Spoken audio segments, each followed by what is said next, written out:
Проект в размере 150 тысяч евро поддержан Верховным комиссаром ОБСЕ по делам нацменьшинств. По словам автора проекта господина Кристиана Кнуста, программа направлена на создание условий для параллельного изучения румынского и гагаузского языков в дошкольных учреждениях Камрата, Чедерлунги и Вулканешт. Это важно узнать госязык, это язык этого государства, но это тоже у них есть права знать свой язык. Да? И не просто знать, да, тоже, что государство обеспечит возможности и фундамент тоже. Глава автономии Ирина Влах отметила, что стартующая программа – надежное основание для изучения языков. Необходимо повысить уровень знания государственного языка и создать оптимальные условия для углубленного изучения родного, на что требуются финансовые средства. Программа «Антем» вполне вписывается в стратегию образовательного процесса Гагаузии. Мы очень нуждаемся в этой программе. Самостоятельно мы ее финансировать, конечно же, не можем, но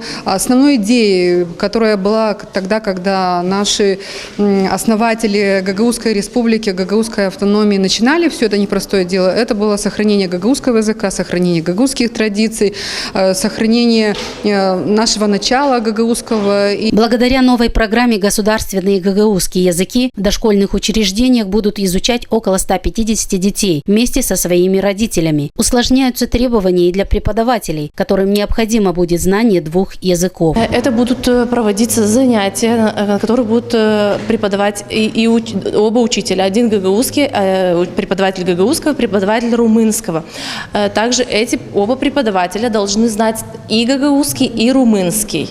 И родители будут приходить, я не знаю, еще неизвестно точно в какие дни. Родители охотно приняли участие в проекте неправительственной организации европейских тренеров Молдовы. Юлия Рустамова, мама двоих детей, столкнулась с проблемами языкового барьера. Детям, поступившим в школу, тяжело изучать сразу несколько языков, не считая другие общеобразовательные предметы. Моему ребенку 3 годика.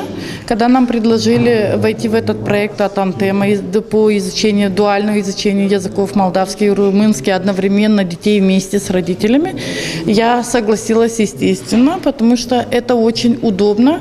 Изучает язык не только ребенок, но и родитель. И родитель может это же то же самое повторить дома. В рамках сегодняшней конференции было также подписано соглашение о сотрудничестве между исполкомом Гагаузии и Антем.